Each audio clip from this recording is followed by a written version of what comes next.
பிள்ளைகள் இன்றைக்கு mobile phone தாக்கத்தினால சில ஆக்டர்ஸ்மார், அதாவது நடிகர்களை விரும்பி நேசிச்சு அவங்க தான் எங்களோட ஹீரோன்னு நினைச்சு அவங்களோட படத்தை பார்த்து மட்டும் இல்லாம அவங்க கொடுக்கிற பேட்டிகளை பார்த்து அவங்களோட நாத்திய சிந்தனையினால ஈர்க்கப்பட்டு பிள்ளைகள் ஒரு வழியில வாப்பா அம்மாக்கு தெரியாது.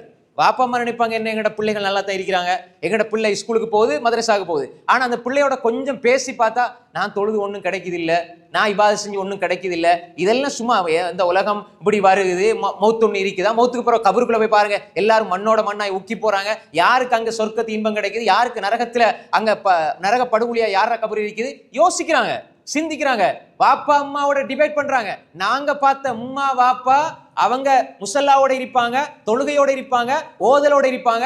அவங்கள பார்க்க எங்களுக்கு ஈமான் கூடும். இப்ப நாங்களும் பிஸி, நாங்க பிள்ளைகளோட பேச எங்களுக்கு நேரம் இல்லை, பிள்ளைகளுக்கு குர்ஆனை இஸ்லாத்தை சொல்லிக் கொடுக்க நேரம் இல்லை. நாங்க 5 மணிக்கு 8 மணிக்கு காலையில கடைக்கு போனா திரும்ப வர 8 மணிக்கு நாங்க டயர்டாய் அப்படியே போனை பார்த்து தூங்கிடுறோம். இப்படியே நாள் கழிது. பிள்ளைகளுக்கும் ஏதாவது ஸ்கூல் வேலைன்னு போனை கொடுக்குறோம். அந்த பிள்ளைகள் ஸ்கூல் வேலை எவ்வளவு நேரம் செய்வாங்க, அதோட போனை பாக்குறாங்க, அவங்க பாட்டை பாக்குறாங்க, படத்தை பாக்குறாங்க, அந்த நடிகரால ஈர்க்கப்படுறாங்க. இப்படியான சிந்தனைகள் மாசுபடுத்தப்பட்டு பிள்ளைகளுக்கு மத்தியில சர்வசாதாரணமா ஷைத்தான் வழிகெடுக்க இலகுவான தன்மையில் இன்று இருக்கிறார்கள் பிள்ளைகள். இதை நல்லா கவனிச்சு கொள்ளுங்க. இன்றைக்கு இருக்கிற அதிகமான பிள்ளைகள் அல்லாஹ் பாதுகாத்தவர்களை தவிர ஷைத்தான் வழிகெடுப்பதற்கு இலகுவான நிலையில், ஷைத்தானுக்கு லேசு, அவங்களோட பேசுறது லேசு.